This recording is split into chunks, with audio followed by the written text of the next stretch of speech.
saya bebas. Cuma je Okey. dalam kereta ni dia bergegar-gegar sikit. InsyaAllah kita boleh kongsi kat sini. Kat mana saja sekarang ni. Masya Allah, Masya Allah. Okey Dr. Ras, sebelum tu saya bacakan sedikit biodata Dr. Ahmad Najar bin Mukhtar. Sebab sebelum ni saya dapat macam kata tak berkahwin lagi, tapi tengok ada 4 orang anak. Jadi sebenarnya doktor telah pun berkahwin, isteri berasal daripada negeri Pahang, daripada Pekan, dan jawatan sekarang merupakan seorang pensyarah akidah di USIM. Dan saya dipahamkan juga doktor merupakan lulusan Al-Azhar. Tahun bila ni nanti kita akan berkenalan lebih lanjut. Kalau macam tu doktor ni mungkin senior saya ni. Dan mendapat master MA di Morocco dan PhD Akidah Tasawuf daripada Universiti Malaya. Dan untuk makluman semua sidang hadirin, panel kita pada pagi ini merupakan pakar tasawuf JAKIM, panel pemurnian akidah dan syariah Jabatan Agama Islam Pahang, dan juga rujukan terorisme PDRM, serta pemulihan akidah ajaran sesat dan LGBT bagi Majlis Agama Islam Selangor. Jadi untuk program pada pagi ini dengan tajuk yang Prevention and Psycho-Education in Quran and Sunnah Rasulullah in Action. Jadi saya dengan ini meminta doktor kalau ada nak tambah, nak kenal juga doktor, mungkin doktor boleh tambah sikit secara tidak langsung sementara kita nak masuk pada soalan-soalan yang seterusnya. Boleh doktor perkenalkan diri dan juga tambah-tambahan yang perlulah. Yang tadi saya dah bacakan biodata, mungkin ada lagi yang doktor nak sebut pada kami di sini. Dipersilakan doktor ya. Okey, baik. Terima kasih. Assalamualaikum warahmatullahi wabarakatuh. Rasanya menjadikan program kita pada pagi ini.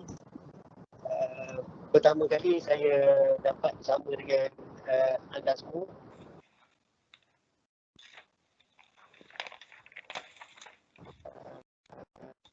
Dari diri saya tak boleh cerita panjang-panjang sangat. Kita sudah kenal untuk pertama kali macam ni lah. Tak perlu dah panjang-panjang.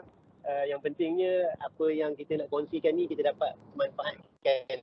InsyaAllah, insyaAllah, insyaAllah. Terima kasih kepada Dr. Isa yang bertunggu lumus dalam menjayakan progres umpama ini, khususnya sepada yang beliau telah memikul tanggungjawab dah beberapa tahun. Beliau tetap kukuh dengan pendiriannya dan masih lagi berada membantu untuk membangunkan program ini. Itu untuk kata-kata aluan daripada saya pula lah. Okey. Okey doktor, baiklah. Jadi tanpa buang masa saya mulakan webinar kita pada pagi ini. Apa doktor ya? Soalan yang pertama doktor bila kita bercakap tentang prevention. Prevention ni ada satu kata al-wiqayah khairu minal ilaj. Betul tak ya? Jadi sejauh mana doktor boleh huraikan kepada kita di sini apa sebenarnya dalam sudut perspektif Islam prevention tu sebenarnya apa doktor? Auzubillahi minasyaitonirrajim. Bismillahirrahmanirrahim. Alhamdulillah wassalatu wassalamu ala Rasulillah. Terima kasih pada soalan daripada moderator yang ingin kita berkongsi mengenai prevention ataupun pencegahan. InsyaAllah pada hari ini kita akan membincangkan tentang pencegahan daripada sudut agama, khususnya agama Islam lah.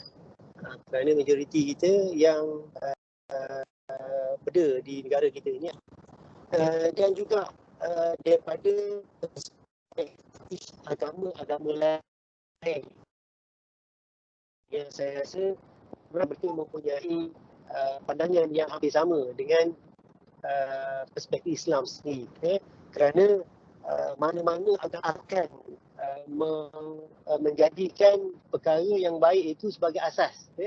Jadi pencegahan ini merupakan perkara yang sangat baik. Sebab itu dalam kata-kata para ulama ataupun ahli scholar Islam, ulama Islam, mereka menegaskan bahawa pencegahan itu lebih baik daripada kita berubat. Kerana apa? Kerana dia boleh memberikan kepada kita kekuatan yang berganda berbanding daripada kalau kita terjebak dengan kesakitan ataupun terjebak dengan penyakit, kita akan merana dan nak memulihkannya akan mengambil masa dan mungkin pulih, mungkin tak boleh. Sebab itulah pendekatan pencegahan ini lebih baik lagi daripada kita terdedah dengan penyakit. Dan pada perspektif Islam, pada perspektif Islam, dia lebih pencegahan ini sangat penting. Dalam Islam pencegahan sangat penting. Bukan setakat pencegahan pada perkara yang boleh kita katakan merosakkan fizikal kita, tetapi pada perkara apa sahaja yang boleh mendedahkan kita daripada terkena penyakit-penyakit yang kita nampak zahirnya ataupun penyakit mental kita. Penyakit fizikal yang kita nampak, penyakit mental yang kita tak nampak. Kan? Dan kita dapati bahawa penyakit mental inilah yang sedang kita lalui di musim COVID-19 ni kan.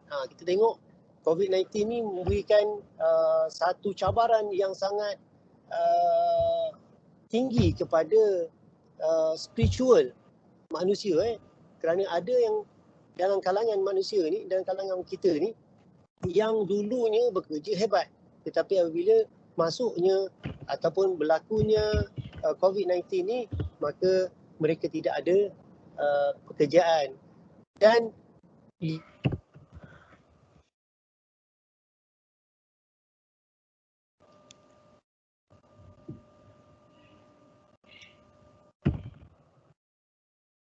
sampah tak bekerja dah sekarang ni. Jadi ini yang akan memberikan tekanan kepada dirinya. Begitu juga dengan penyakit-penyakit yang lain juga, kan? Jadi pencegahan daripada segi kesihatan, itu dia lebih baik daripada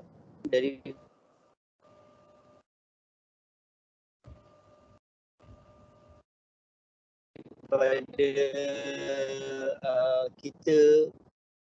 Islam menggalakkan kita sentiasa berjaga-jaga dan apa jua perkara ataupun musibah yang akan berlaku pada kita. Jadi dalam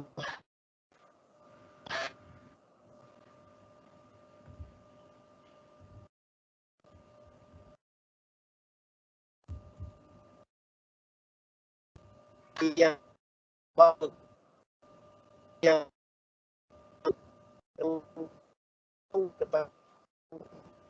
kepada membawa kepada kebinasaan akal. Fizikal kita, pencegahan dari ini asasnya adalah pengharaman ataupun dilarang kepada orang Islam, dilarang kepada orang Islam menggunakan alkohol ataupun arak itu sebagai minuman ataupun sebagai ubat dan sebagainya, tak dibenarkan. Kerana apa? Dia mempunyai perkara yang boleh merosakkan akal dan kemudian akan berlaku tindakan-tindakan yang lebih daripada itu. Jadi dalam Islam, dia asalnya daripada perkara yang haram tadi, perkara yang kita katakan yang tak dibenarkan dalam Islam tadi, iaitu arak, maka dikiaskan. Dia ambil satu kiasan daripada arak tadi untuk mengharamkan apa sahaja perkara yang berkaitan dengan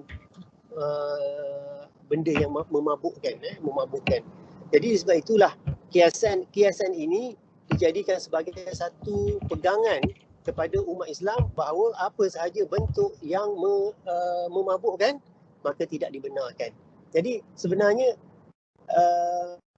awal-awal kalau kita lihat daripada sudut sejarah, bagaimana Islam mula-mula memperkenalkan bentuk pencegahan ini. Pada permulaannya bukan bentuk pencegahan, mereka membiarkan sahaja hinggalah datang beberapa ayat Al-Quran menerangkan bahawa ada kelebihan dan ada kekurangan ataupun ada kelebihan pada minum arak itu, kelebihan ni maksudnya apa? Ada orang release dapat menenangkan jiwa dengan itu, dan Tuhan Allah Subhanahu Wa Taala mengatakan kepada kita bahawa ini sebenarnya adalah sebahagian daripada manfaat, kerana darar ataupun mudaratnya lebih besar lagi. Apabila seseorang itu terjebak dengan minum arak, maka dia akan berlaku macam-macam perkara.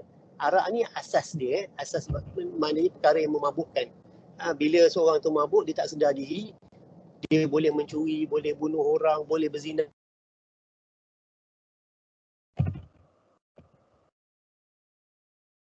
Mengambil arak ataupun mengambil benda yang memabuk, menunjukkan bahawa Islam itu telah membuat pencegahan daripada awal. Haram itu adalah pencegahan. Maknanya kita melarang adalah untuk pencegahan. Jadi bila orang melakukan perbuatan tersebut, maka perkara itu dah terjebak.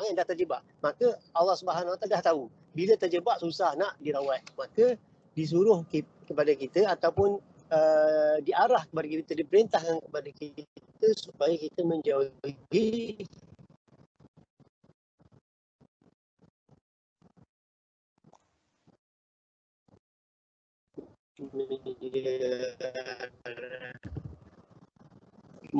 arak.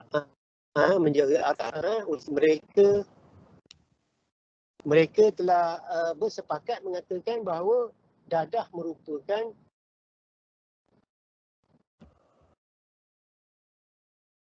benda penggunaannya adalah haram. Penyalahgunaan dadah ni adalah haram. Sebab dadah asalnya dia tak haram, tapi penyalahgunaan itulah yang menyebabkan dia menjadi haram. Makanya penyalahgunaan itu merosakkan akal dan dia akan bertindak kepada perkara-perkara yang tak masuk akal kita.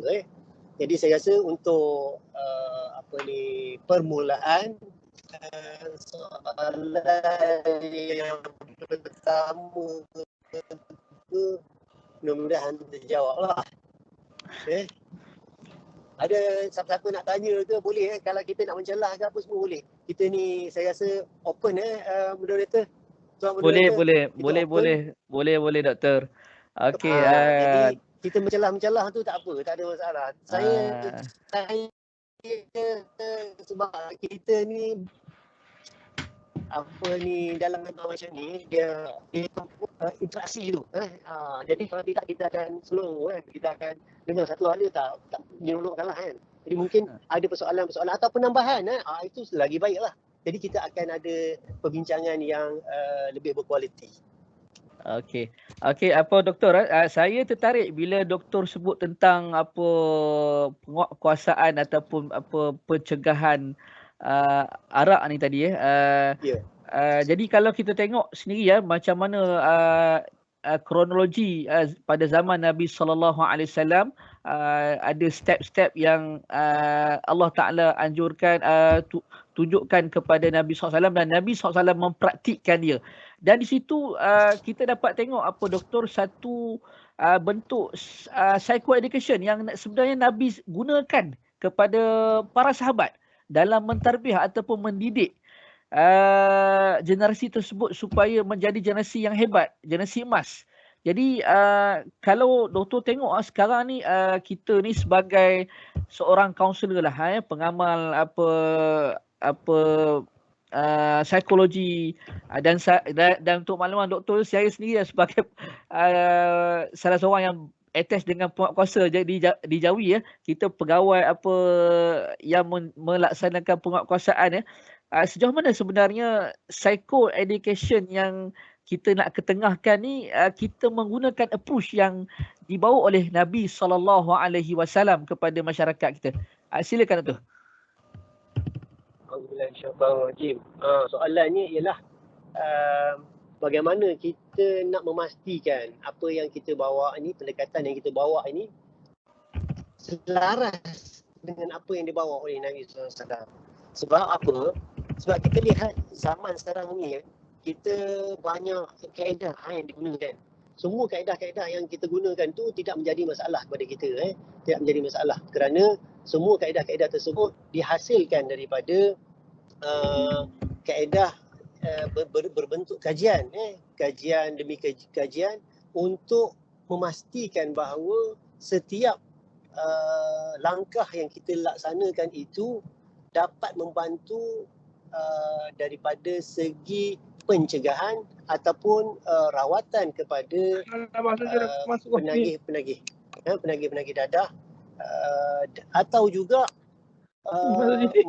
memberikan kefahaman kepada orang-orang yang ingin membantu masyarakat yang terjebak ataupun untuk pencegahan. Jadi kaedah-kaedah tak ada masalah. Cuma dalam pendekatan Islam ini, dia bentuk spiritual. Bentuk spiritual ni perlu kita hayati daripada daripada sumber yang asal, iaitu sumber Al-Quran dan As-Sunnah. Quran ataupun kitab Al-Quran itu yang kita jadikan sebagai panduan kita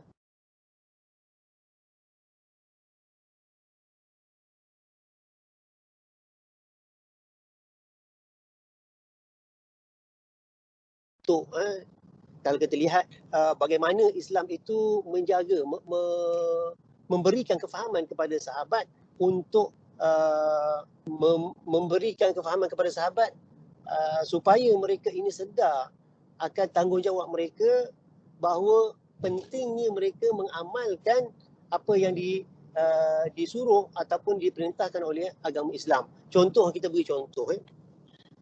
Dalam bentuk spiritual, apa yang lebih penting dalam bentuk spiritual ini, mana dalam erti kata yang luas, dia lebih kepada bentuk perintah dan larangan. Kerana bentuk perintah dan larangan ini semuanya dia tertakluk kepada arahan daripada Allah Subhanahu Wa Taala. Nabi Muhammad sallallahu alaihi wasallam menerima arahan tersebut, maka disampaikan kepada kita. Jadi dalam bentuk perintah dan larangan ini, maka diambil pengajaran daripadanya. Contoh, bila Allah Subhanahu Wa Taala mengharamkan arak secara berperingkat, maksudnya tak boleh. Peringkat yang pertamanya dia tak membenarkan, dia ada berlaku satu kisah bagaimana bentuk arak yang memabukkan ini diharamkan. Ketika mana yang disebutkan bahawa Sayyidina Ali, sahabat Nabi, dia baca Quran, dia baca Quran surah Qul Ya Ayyuhal Kafirun. Dia baca Qul Ya Ayyuhal Kafirun ni imam ni. Sebelum dia semayang tu dia dah minum arak dulu. Dia minum arak, maksudnya tak haram lagi kan. Kemudian dia baca Qul Ya Ayyuhal Kafirun tak habis-habis. Qul Ya Ayyuhal Kafirun la a'budu ma ta'budun la antum a'buduna ma a'bud wa la ana 'abidun ma abattum wa la antum 'abiduna ma a'bud wa la ana 'abidun ma abattum. Tak habis-habis. Penat. Orang tunggu belakang penat. Bila nak habis ni? Dan bila habis dia semayang, mungkin terdetik ke apa ke, bila habis dia semayang, maka turun ayat Al-Quran mengatakan bahawa diharamkan kepada kita untuk menggunakan arak dalam solat. Jadi itu salah satu daripada bentuk yang berlaku. Maknanya situasi berlaku, maka datangnya hukum supaya kita menjauhkan diri daripada menggunakan benda yang memabukkan. Itu yang asal lah. Ini yang asalnya. Ini sebagai satu contoh. Contoh yang lebih yang boleh kita kaitkan dengan perkara ini, sebenarnya dia lebih kepada bentuk spiritual yang macam mana? Bentuk spiritual yang melakukan perbuatan yang dilarang oleh Allah Subhanahu Wa Taala. Itu bentuk spiritualnya. Bentuk spiritualnya ialah sesuatu yang kita lakukan bercanggah daripada apa yang ditegah oleh Allah Subhanahu Wa Taala. Contohnya melakukan perbuatan zina, mencuri, mengumpat, mengatur orang dan sebagainya. Semuanya itu tergolong dalam bentuk yang dilarang oleh Allah Subhanahu Wa Taala, yang merupakan kesalahan yang berbentuk spiritual. Yang tak nampak. Kesannya dia tak nampak. Kesannya tak nampak pada zahir. Maksudnya kesan yang saya masukkan kat sini, maksudnya orang yang melakukannya dia tak nampak kesan. Tapi bagi kita bagi orang yang nampak mencuri ini satu kesalahan. Jadi tak boleh mencuri. Jadi pencegahan daripada Tuhan, bagaimana Allah Subhanahu Wa Taala, Islam ini mencegah masyarakatnya daripada terjebak dengan perbuatan tersebut, maka diarahkan kepada kita supaya kita menjauhkan diri daripada terjebak daripada perkara tersebut. Sebab itu Allah Subhanahu Wa Taala meletakkan perkara ini adalah perkara yang diharamkan. Maknanya perkara yang ditegah. Jadi semua perkara yang ditegah dalam Islam merupakan perkara spiritual. Semua perkara yang ditegah dalam Islam adalah merupakan perkara spiritual. Sementara ada kesan-kesannya pada zahir.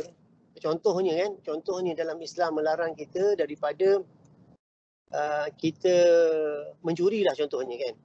Islam melarang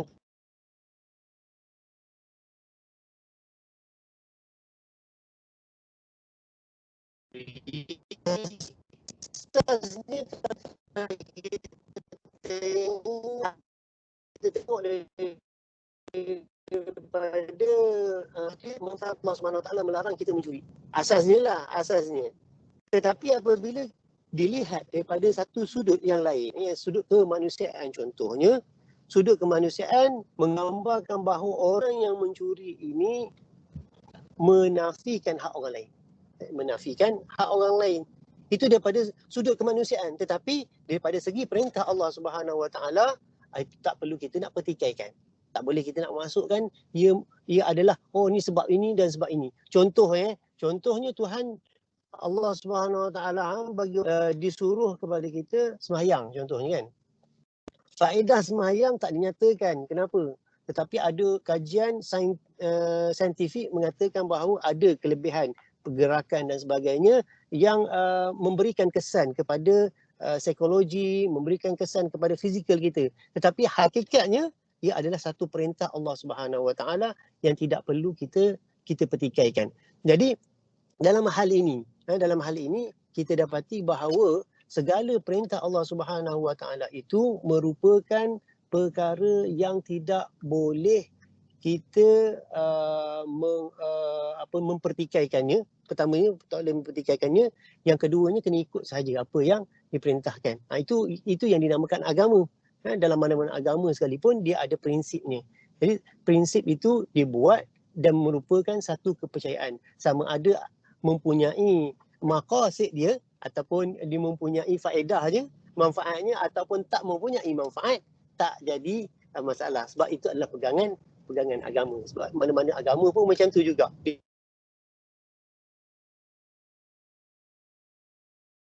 Pegangan ini kadang-kadang menjadi adat. Kadang-kadang menjadi adat.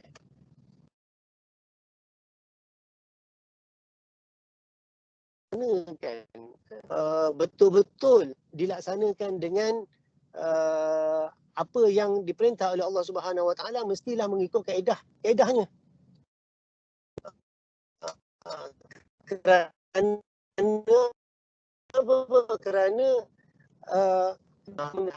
yang tak buat separuh. Contohnya kita yang ada undang-undang yang ada sekarang ni kan, yang undang-undang yang kita ada sekarang ni, kita hanya mampu untuk contohnya orang yang melakukan dulu dia proses. Sekarang ni dah contohnya bagi orang Islam hukuman bagi orang yang minum arak contohnya, ataupun orang yang dadah ambil dadah. Sepatutnya lah apa hukumannya? Hukumannya ialah kita kena pukul ataupun rotan ni. Kita kena rotan ni. Kenapa?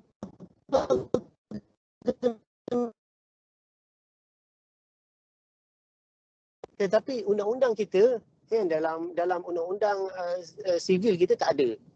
Cuma dalam undang-undang syariah ada. Macam mana bentuk rotannya? Rotannya bentuknya begini. Tidak boleh melebihi daripada kadar yang ditentukan oleh Islam. Rupa-rupanya rotan itu tidaklah seperti mana yang ada pada undang-undang sivil. Kalau rotan undang-undang sivil itu mungkin tuan-tuan perempuan semua dah ada pengalaman macam mana orang yang kena rotan dalam penjara tu macam mana tersirat kulit dia, tersiap kulit.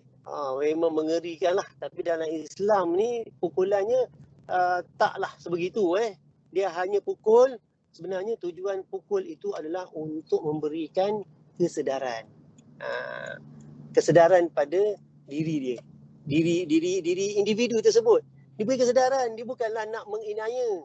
Bukanlah nak menyeksa, tetapi nak berikan kesedaran.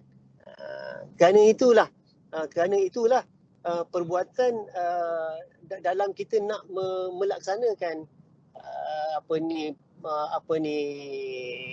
penguatkuasaan, melaksanakan penguatkuasaan, perlulah kita mengikut landasan yang betul, landasan yang dibawa oleh Islam.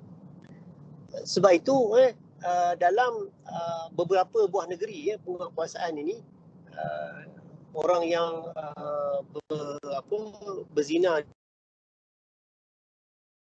orang yang minum arak ada 80 kali, tapi ada belum dikuatkuasakan pada semua.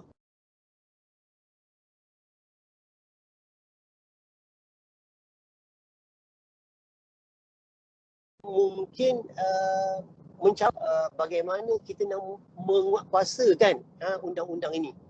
Jadi mengikut negeri lah. Dan kita lihat juga daripada perspektif individu juga. Kenapa? Kerana individu itu dia kadang-kadang ni dia mengaku Islam, kemudian bila dia nak dikenakan dia nak kenakan tindakan, dia kata dia bukan Islam contohnya. Kan menjadi satu masalah kepada pihak penguatkuasaan untuk tangkap, untuk apa semua kan. Sebab itulah melihat undang-undang yang sedia ada ini, dia akan menjadikan pelaksanaan untuk pencegahan ataupun untuk tindakan tersebut menghadapi cabaran yang sangat mencabar kita lah, yang sangat mencabar bagi penguatkuasaan lah, bagi penguatkuasaan. Jadi apa yang boleh kita buat disebabkan cabaran ni memang nak tak nak kita terpaksa melalui proses-prosesnya. Sebab yang baik, nak lebih baik tu dia mempunyai proses. Mungkin makan masa yang lama untuk kita bagaimana kita nak melihat titik persamaan kita di antara undang-undang yang sedia ada dengan undang-undang syariat ataupun undang-undang Islam supaya apa? Supaya orang mudah memahaminya. Sebab kita tak boleh nak mengenakan tindakan kepada orang yang tak tahu, kan? Orang yang tak tahu. Kira macam kejam lah kita. Kita tidak memberitahu apakah kesan kepada orang yang terjebak dengan dadah contohnya kan. Islam mengajar kepada kita mesti kita kena belajar. Itu asal dia. Setiap individu mesti belajar, kena tahu apakah hukuman kepada orang yang terjebak dengan dadah. Kalaulah cara Islam dengan arak, benda yang memang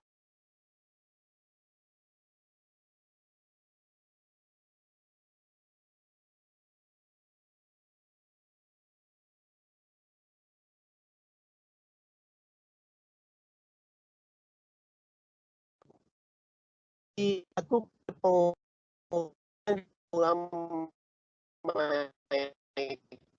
awareness, berikan hukuman, dia pukul dalam penjara tu, tersiap tu, itu memang kira kejam lah kan. Maksud saya kejam tu maksudnya luluh hati kita tengok tu kan. Macam tu. Rasa macam tak sesuai, kita rasa macam tu. Islam mengajar kepada kita bentuk bentuk rotan untuk menjalankan hukuman itu dengan bentuk yang lebih lembut, lebih lembut. Mungkin satu hari nanti undang-undang yang ada sekarang ni mungkin boleh diubah, bukan boleh diubah. Sebab apa yang kita dapat dulu daripada kita undang-undang yang dah sedia ada sekarang ni, dia belum masuk proses untuk review yang untuk lebih baik. Macam mana nak pencegahan lebih baik? Sebab apa orang yang dirotan dalam penjara pun walaupun dah tersiap kulit dia buat lagi. Kan? Orang saya tak tahu kalau penagih dadah pun dirotan ataupun tidak, wallahu alam. Tetapi bila dia di rotan tak memberikan kesan pada psikologi dia. Dalam Islam, tujuan ia di rotan itu bukanlah untuk menyeksa tapi untuk memberikan kesan pada psikologinya, dan dia rasa malu dan kemudian dia rasa insaf. Itu tujuan asal. Bukan untuk kita berikan penyeksaan pada dia. Itu tujuan dalam agama lah, dalam agama kita macam tu. Jadi dalam bentuk pelaksanaan ini perlulah kita mencari jalan bagaimana kita nak melaksanakan dengan sebaik-baiknya. Maknanya yang paling baik sekali ialah dengan cara kita berbincang lah, berbincang, buat forum seumpama ini supaya kita ada idea kan. Tuan-tuan dan puan-puan mempunyai jawatan-jawatan yang tertentu di tempat masing-masing. Bila kita berkongsi perkara yang seumpama ini, kita akan dapat idea. Bila kita dapat idea, kita boleh memberikan cadangan-cadangan yang lebih baik. Bagaimana kita nak memulihkan ataupun nak memberi bentuk awareness ataupun pencegahan kepada masyarakat. Jadi idea-idea kita inilah yang akan dibawa ke tempat masing-masing lah. Maksudnya tuan-tuan dan puan-puan mempunyai tempat yang mungkin tuan-tuan boleh berkongsi dengan orang yang ada. Saya tak mampu nak masuk tempat tuan-tuan dan puan, tetapi saya mampu untuk berkongsi kepada tuan-tuan dan puan bagaimana yang sepatutnya kita laksanakan. Kita kena mencari jalannya juga. Adakah kita setelah kita melaksanakan bentuk, kita dah menggunakan bentuk pencegahan yang konvensional yang kita dah buat sekarang ni dah bertahun-tahun, berpuluh tahun mungkin. Sebabnya dadah ni dah menjadi musuh nombor satu dekat Malaysia ni sejak tahun 70-an lagi. Maknanya dah lebih 30 tahun. Lebih 30 tahun lah. 40-50 tahun. Tahun 70-an. 2000 ni hampir 50 tahun dah. 50 tahun dah menjadi musuh negara. Tetapi pendekatan yang kita bawa ni masih lagi ada apa? Orang kata ada beberapa kekurangan yang perlu kita lihat semula. Kita review balik apa yang perlu kita buat. Kerana semua memainkan peranan. Sebab itu tuan-tuan dan puan-puan, saya rasa merupakan pelajar yang terpilih di SPADA ini, dan saya memang cukup berbangga dengan tuan-tuan dan puan-puan kerana nak mengorbankan masa, mengorbankan wang ringgit, mengorbankan pemikiran dan sebagainya semata-mata untuk memberi laluan kepada bentuk ataupun kaedah bagaimana yang terbaik untuk kita lakukan bersama mencegah dan merawat golongan yang terkena ataupun sama ada penagih ataupun golongan yang belum terjebak dengan dadah ni. Jadi saya rasa kesimpulan yang boleh saya buat dalam persoalan ini ialah orang yang perlu menjalankan atau melaksanakan ini, orang yang melaksanakan bentuk penguatkuasaan ini, melaksanakan penguatkuasaan ini perlulah kerap berbincang, kerap mengambil inisiatif lain. Selain daripada kita melihat apa yang telah ditetapkan oleh agama kita, yang saya kira kalau dilaksanakan dengan cara yang betul, kita akan dapat mencegahnya dengan baik. Di samping kita menggunakan kaedah-kaedah contemporary lah yang telah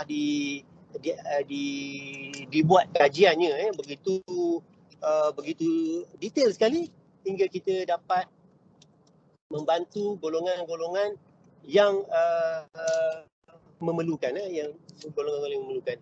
Jadi saya rasa untuk soalan ni harapnya terjawab lah kan, harapnya terjawab lah. Okey, saya kembali kepada moderator Al-Fadhil Al-Ustaz. Terima kasih, jazakallah khairan jazak kepada doktor ya. Saya kira mungkin ada di kalangan hadirin dan hadirat sekalian ada soalan yang nak diajukan seperti mana yang doktor war-warkan tadi. Kita nak to communication daripada tuan-tuan sendiri. Kalau ada, saya mempersilakan dalam chat ataupun sebab kita ada satu lagi untuk maklumat doktor dan FB Live Saada Center. Dan kita sekarang bersiaran dengan team Microsoft Team. Kalau ada di kalangan tuan-tuan, hadirin hadirat sekalian yang ada soalan nak diajukan. Kalau tak ada, saya ada lagi soalan untuk Ustaz sebelum kita memberi laluan untuk rehat sebentar. Soalan yang pusingan pertama yang dalam pusingan pertama ni doktor, tadi doktor ada menerangkan sedikit tentang approach yang kita gunakan. Jadi saya terpanggil lah untuk mohon pada doktor untuk berkongsi sekiranya doktor ada pengalaman ataupun pandangan yang perlulah bagaimana sebenarnya contoh tadi doktor sebut tentang penguatkuasaan dari segi mungkin ada terdapat kelemahan kelompongan di situ. Apa pengalaman yang doktor tengok dalam kita terutamanya kalau kita cakap tentang pihak berkuasa ni, sudah pasti kita menuju terus kepada kalau di peringkat persekutuan JAKIM umpamanya, dan saya sendiri di peringkat negeri ni Jawi Doktor masih ada di sana ya? Doktor. Oh, mungkin ada masalah sedikit ya. Kita tunggu sebentar ya. Okey doktor, masih berada di talian Masih tadi terputus dalam perjalanan. Okey, tak apa. Okey doktor, boleh kongsikan doktor bagaimana sebenarnya kalau kita nak berhadapan seperti mana kita maklum kan, negara kita ni adalah multicultural. Pelbagai budaya dan agama. Bagaimana kita nak menerapkan prevention dan psychoeducation ni dalam keadaan masyarakat yang kita yang berbilang dengan kaum agama sebagainya. Okey, dipersilakan doktor ya. Okey, terima kasih atas soalan. Macam mana kita ni nak memeriahkan dalam kita duduk dalam keadaan berbilang bangsa, berbilang kaum. Jadi sebenarnya tak ada masalah bagi kita untuk kita mempraktikkan apa sahaja bentuk. Kalau dalam daripada perspektif agama, bagi saya masing-masing agama mempunyai cara pendekatan yang berbeza-beza. Tetapi mungkin ada titik persamaan di antara kita. Jadi titik persamaan bagi kita gunakan dengan sebaik-baiknya untuk kita menerapkan apa yang kita nak itu kepada masyarakat. Contohnya kan, menerapkan kasih sayang di antara kita kan, dalam keluarga, dalam masyarakat. Penerapan kasih sayang ini dia bukan berbentuk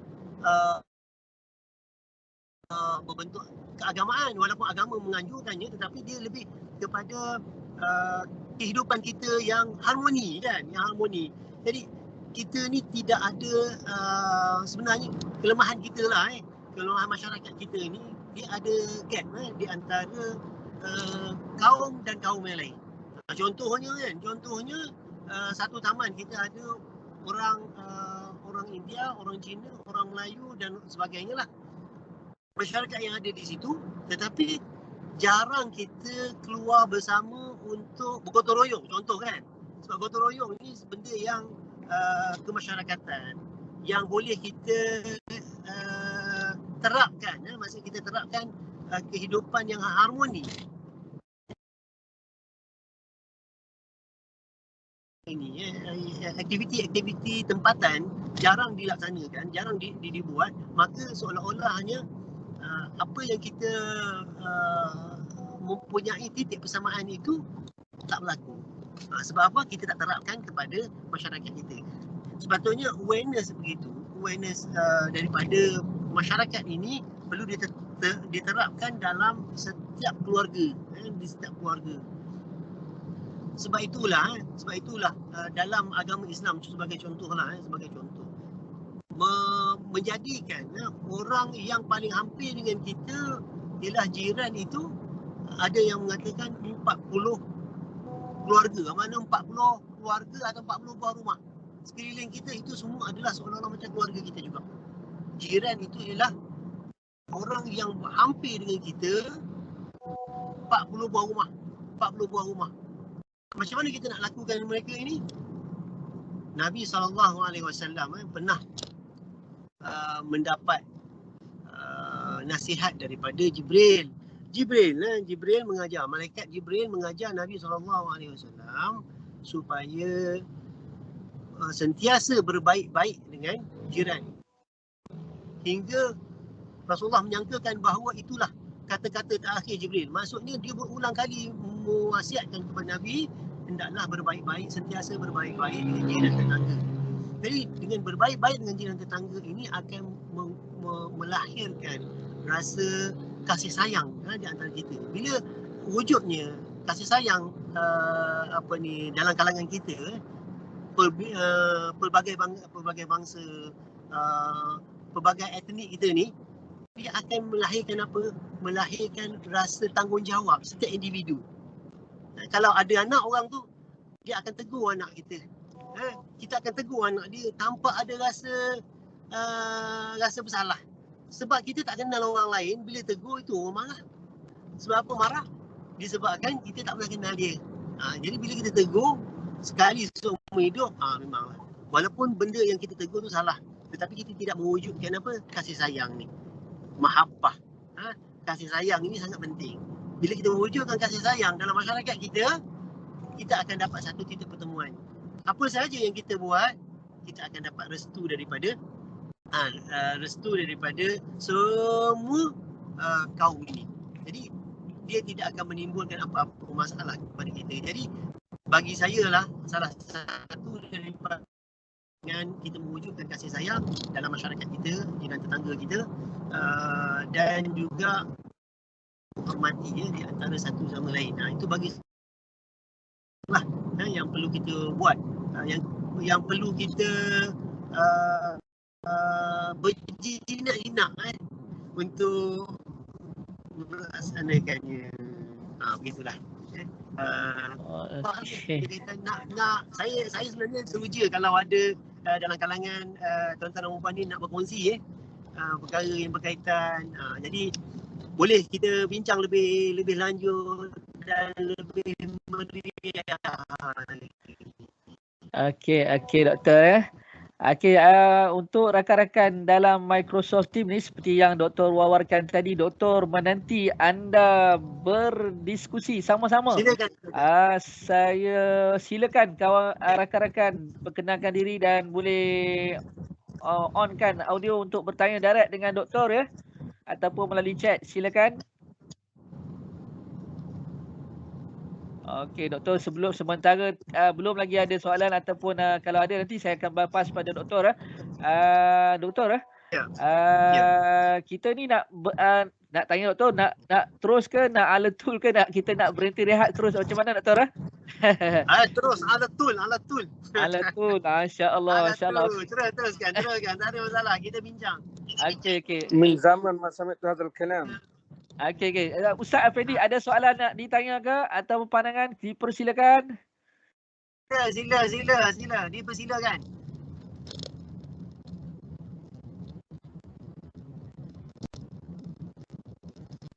Okey doktor, sementara kita nak menantikan soalan-soalan daripada rakan-rakan kita, doktor, saya nak kongsi doktor, sebenarnya kalau tengok doktor cerita tentang kasih sayang, jiran saya depan rumah saya India doktor. Kadang-kadang dia sendiri tanyakan saya, you tak pergi semayang jemaah lah kalau tengok saya keluar ke apa. Kita pula jadi malu, alamak. Dia dah tahu dah kita masjid dekat rumah, kalau kita tak pergi malu. Jadi saya ingat berkasih sayang ni satu perkara yang semua agama ada doktor ya. Ya, betul. Wujudkan kasih sayang di antara jiran kita, masyarakat kita. Yang paling dekat sekali jiran-jiran kita lah. Saya rasa bila kita wujudkan rasa kasih sayang ni, dia tidak akan menimbulkan apa-apa perbalahan dalam apa bentuk sekalipun, sama ada politik ke, masalah rumah tangga ke. Tapi kalau ada rasa kasih sayang ni, dia dah mencukupi. Sebab semua orang nak kasih sayang, appreciate. Kita beri appreciate, penghormatan kepada dia, beri kata-kata kata-kata semangat, beri kata-kata pujian, pergi ke rumah dia, ziarah dia, sakit ke tak sakit ke, tegur dia kan. Jadi benda-benda ni lah yang akan mewujudkan kecintaan kita kepada orang sekeliling kita. Kan kita nak balik kampung senang kan, tak perlulah kita susah hati, tak payah kita nak hire jaga untuk round rumah kita. Kita jiran-jiran kita akan sentiasa melihat rumah kita, akan memerhati sekeliling rumah kita. Yang penting begitu kan. Jadi kehidupan dalam masyarakat kita yang berbentuk takaful ini, maknanya tolong menolong di antara satu sama lain, kasih sayang antara satu sama sibuk kan. Kita ni sibuk kerja kan, balik rumah dah pukul berapa kan, malam kan. Bila dah malam nak jumpa jiran masa bila?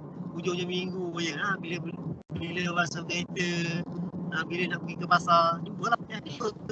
Tegur menegur, tanya dia khabar dia, tanya anak dia macam mana, dah besar, masuk universiti ke belum, besar mana, sekolah kat mana. Itu semua benda-benda yang kita nampak remeh tetapi sangat penting untuk mewujudkan keharmonian dalam masyarakat kita. Jadi bila ada keadaan begini, bila perkara ini timbul dalam masyarakat kita, saya rasa mengurangkan masalah sosial dalam kejiranan kita, dalam masyarakat kita. Sebab masing-masing tahu kan, nampak anak keluar malam kan, kalau kita tak kenal nak tegur macam mana, anak kau keluar malam, kau ni biar betul, kau tipu ke, anak aku baik-baik je, macam tu kan. Sebab apa? Sebab kita tidak percaya kepada orang lain. Seolah-olah orang lain ni mencari kesalahan kita, mencari kesalahan anak kita kan. Bila orang tegur kepada kita, anak awak ni saya nampak semalam keluar main motor contohnya kan. Dia kata tak ada, anak saya tidur elok je kat rumah. Sebab apa? Sebab kita tak membina kepercayaan dia kepada kita. Jadi kita kena mewujudkan, meletakkan kepercayaan orang lain kepada kita, kita letakkan kepercayaan kita kepada orang lain. Ini akan mewujudkan apa? Mahabbah, kasih sayang. Bila ada kasih sayang macam ni, bila ditegur kita rasa lapang dada. Sebab apa? Kawan-kawan tegur kita kan, jiran kita yang kita sayangi, yang kita hormati, tegur kita betul. Oh ya ke, dia keluar malam, nanti saya cek dulu. Jadi dia tak ada rasa tekanan pada jiwa dia, dia tak ada tekanan pada mental dia kan. Jadi perkara ni sangat penting kan kita wujudkan supaya kehidupan kita ni lebih harmoni, psikologi kita tak tertekan lah, psikologi kita tak tertekan. Itu sangat penting. Ada soalan tak? Ke belum ada lagi? Ke tak menarik? Perbincangan ni tak menarik. Sebab itu perlukan pandangan lah. Okey, apa Doktor? Kalau lihat di sini Doktor, saya ada dua hari lepas saya ada tengok satu YouTube Doktor. Bagaimana seorang pendakwah ni cerita-cerita tentang approach yang digunakan dia berdakwah di pedalaman Papua, Irian Jaya sana tu. Ustaz Fadlan tak silap saya. Bagaimana dia berdakwah, melakukan dakwah dengan menunjukkan akhlak. Akhlak sebagaimana yang ditunjukkan oleh Rasulullah SAW. Boleh Ustaz elaborate dengan lebih lanjut dan kaitan kita dengan prevention dan education ni Doktor? Ya betul. Sebenarnya Tuhan jadikan kita mempunyai satu fitrah, satu sikap semula jadi yang ada pada diri kita, iaitu kita ni suka kepada benda yang sama, benda yang sama. Semua manusia ni suka benda yang sama. Apa dia? Iaitu hormat menghormati. Suka orang bercakap benar, suka orang pakai kemas, suka orang pakai cantik, suka tengok benda-benda cantik, suka benda-benda yang wangi. Ini adalah fitrah kita. Kan? Kita tak suka tengok kalau orang sekabut. Kita tak suka tengok orang tak cantik. Kita tak suka tengok orang berbohong. Tak suka orang belagak. Itu memang sifat semula jadi yang ada pada diri kita. Semua orang sama saja. Jadi benda ini yang mudah dilihat daripada perspektif masyarakat. Mana masyarakat tu melihat seseorang itu daripada kepribadian dia. Sebab kepribadian yang ni dia kadang-kadang boleh dilakonkan, tetapi hakikatnya lakonan itu tak lama. Yang paling lama sekali ialah perkara yang ada pada diri kita, yang telah kita didik selama ni. Kalau kita buat baik kepada orang, seorang penderma ataupun dermawan, seorang dermawan dia akan menjadi dermawan sampai bila-bila. Tetapi orang yang berlakon untuk menjadi dermawan, dia ada waktu dia kadang-kadang tak menderma, kerana sebenarnya apa yang dibuatkan itu adalah olok-olok saja untuk tunjukkan bahawa dia hebat, dia nak tolong orang dan sebagainya. Tapi hakikatnya bukan begitu. Jadi perkara-perkara macam inilah dapat diperhatikan, dihayati oleh masyarakat. Sebab itu dalam kes kalau kita kaitkan dengan pencegahan ini, orang-orang yang belum terdedah dengan perkara-perkara yang ditegah ini, perkara-perkara yang ditegah ini, antaranya perkara berkaitan dengan dadah ini, perlu kita buat pendidikan awal, iaitu sama ada pendekatan keagamaan ataupun awareness yang memberikan kesedaran kepada mereka bahawa perkara ini akan mengundang kepada kemudaratan yang lebih besar. Dengan cara apa? Dengan cara kita agama ataupun aktiviti berkala dalam komuniti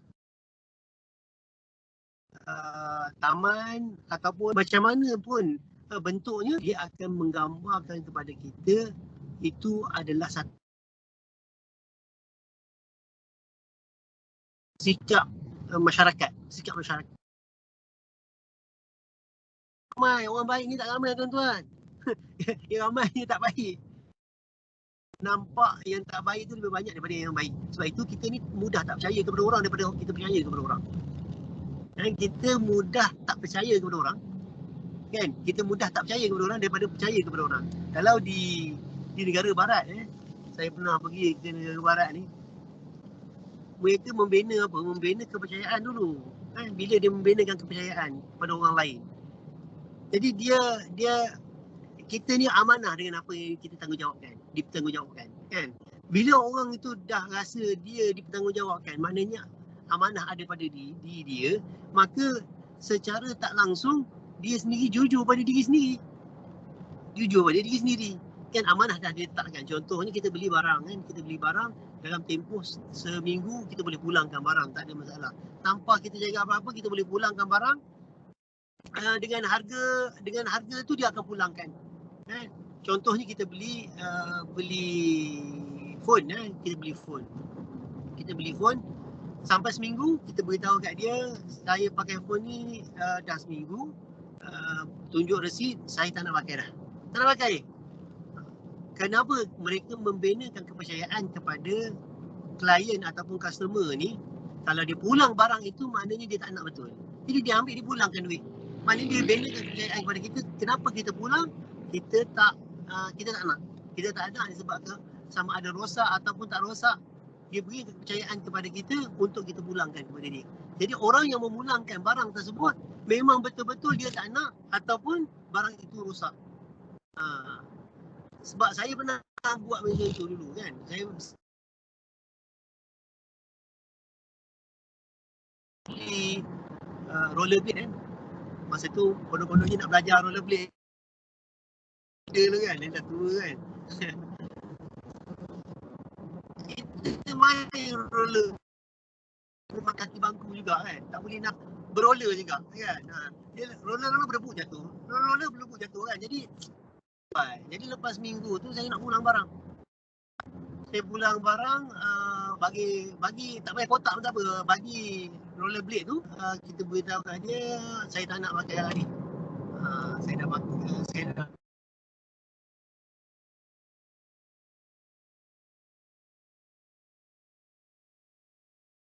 tak nak buat. Sebab apa? Dia bina kepercayaan. Kalau orang tak nak, memang sebenarnya orang tu memang tak nak. Jadi dia mengutamakan customer lah, orang lain. Kan, orang lain. Kita percaya kepada dia, dia pun percaya kepada kita. Bila kepercayaan ini dah diwujudkan, kita percaya kepada orang-orang percaya kepada kita, maka agama mengajar kita, amanah kita, Tuhan amanah kepada kita apa yang perlu kita buat, apa yang perlu kita jauhkan. Perkara amanah ini apabila kita terapkan pada diri kita, dia akan jadi apa? Dia akan jadi satu perkara yang sangat penting ataupun integriti dalam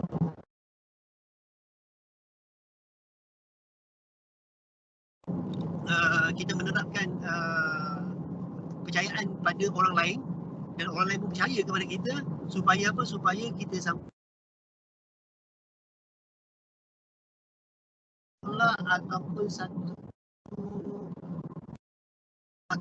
yang akhirnya kita akan sendiri dipertanggungjawabkan. Maknanya amanah tak tadi. Jadi begitulah perkongsian saya berkaitan dengan persoalan. Silakan. Ada siapa-siapa nak tanya ke, nak bincang? Apa, Doktor, ada soalan daripada penonton kita, baru ada, Doktor.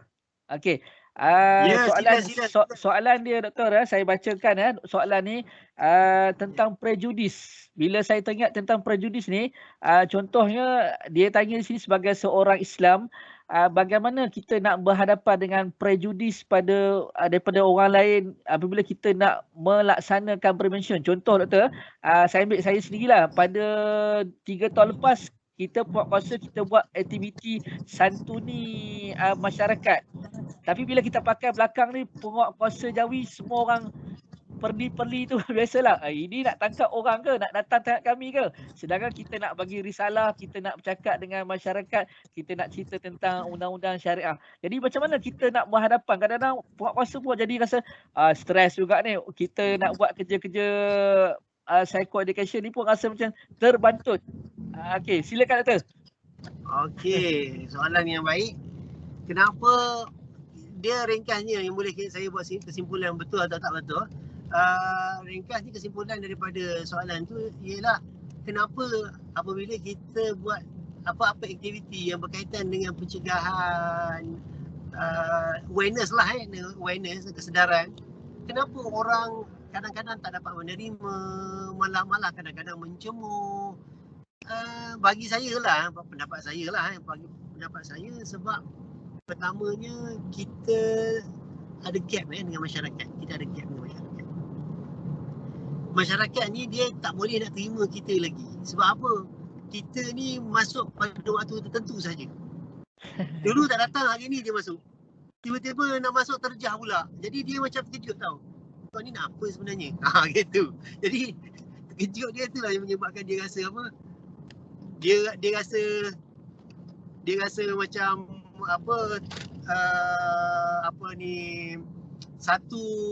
satu cabaran lah bagi dia kan. Jadi bila dia rasa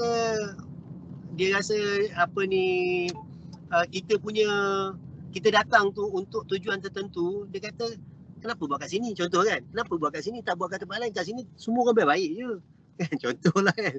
Kenapa nak buat kat kami okey je. Kami bukan lagi datang. Contoh kan, ini adalah respon daripada orang yang tak dapat kasih sayang, tuan-tuan dan puan. Tak dapat kasih sayang. Dia memerlukan kasih sayang daripada kita dulu. Sebelum kita nak masuk kat situ, kita kena usyar dulu dengan masyarakat kat situ. Kena berjumpa mungkin dengan ketua kampung ke, dengan imam ke, dengan ketua komuniti. Kemudian kena pergi ke rumah dulu. Kita masuk secara rasmi lah. Jadi dia kena ada selidik dulu, sebab kita orang pernah juga pergi ke tempat-tempat menyantuni orang-orang asli ni kan. Orang asli ni kalau kita tak menyantuni dengan cara yang betul, dia tolak kita je kan. Jadi kita pergi dulu buat pertemuan awal, pertemuan kedua,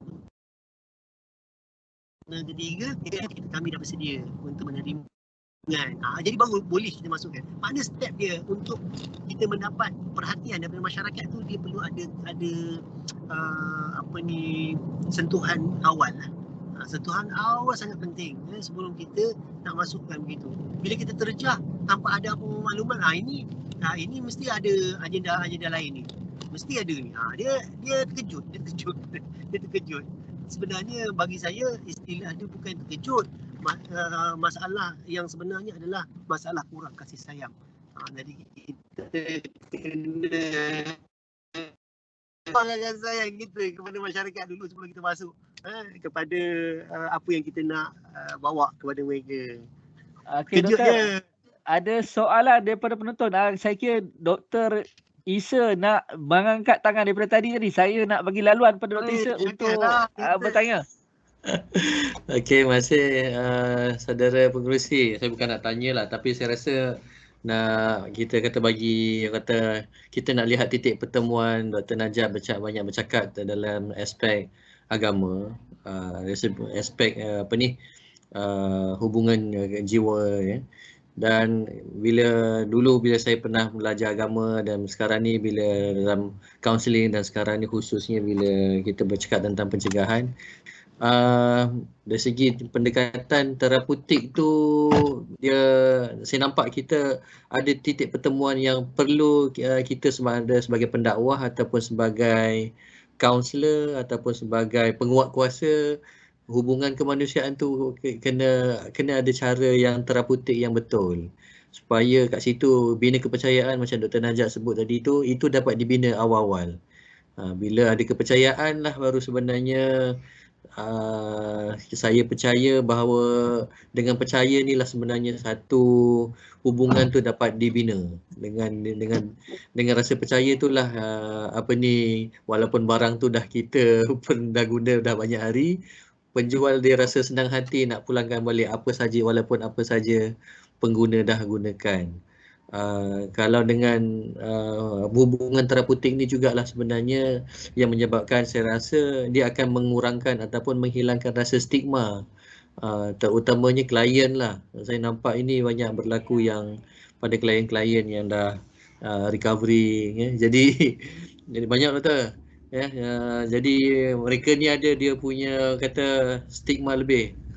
Bukan kita stigma pada dia je, stigma pada kita pada dia pun ada juga, tapi stigma mereka pada kita pun lagi banyak juga sebab kita fahamlah dan saya rasa yang dalam grup sepadan ni faham sebab yang klien-klien ni dia dah kita kata dah addicted klien kan, jadi dia punya otak tu dia lebih sensitif daripada orang lain. Kita dengar kita rasa kita macam bercakap. Tapi bila orang yang dah guna dadah ni, kalau dia guna dulu sebagai stimulan, dia akan jadi overly sensitive. Bila dia dengar kita rasa kita bercakap, kita bagi nasihat, tapi pada dia dengar tu sebagai kita marah dia, dan dia lebih cepat sentap daripada orang-orang yang biasa. Dan saya rasa itu sebagai knowledge yang sahabat-sahabat yang dalam program K9 ini yang sedang kita empower lah untuk nak pelajari, dan hari ni alhamdulillah Dr. Najat banyak bagi contoh-contoh yang saya rasa itu very human.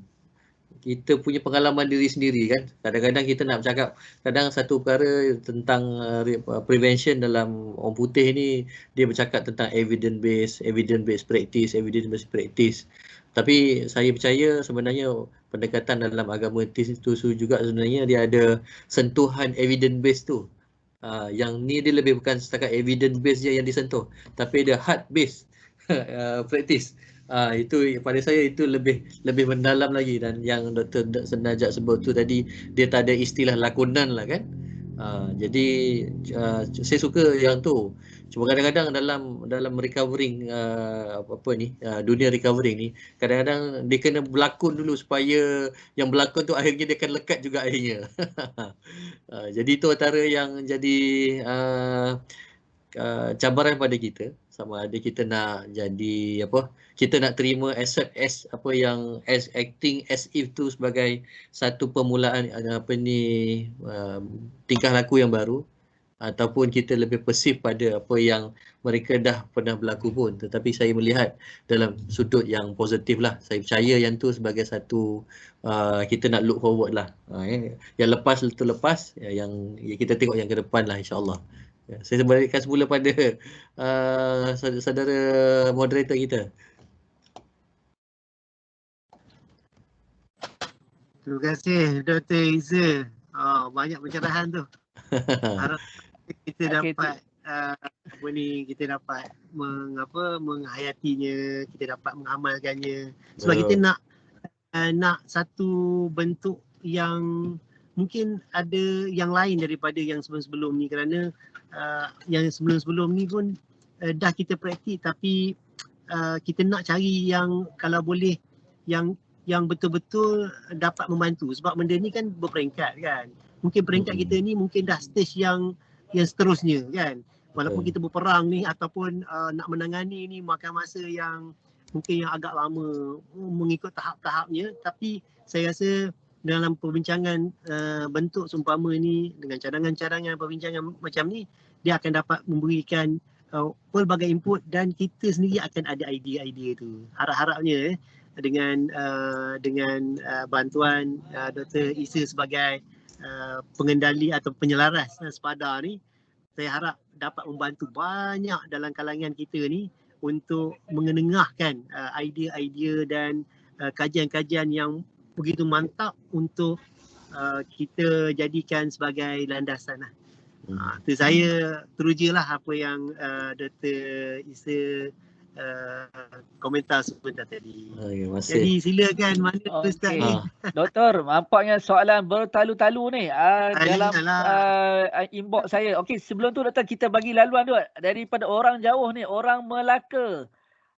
Puan Wahidah daripada Penang. Silakan Puan. Okey. Assalamualaikum warahmatullahi wabarakatuh. Terima kasih Dr. Ahmad Najah dan Dr. Isa atas komentar dan maklumat-maklumat yang diberikan.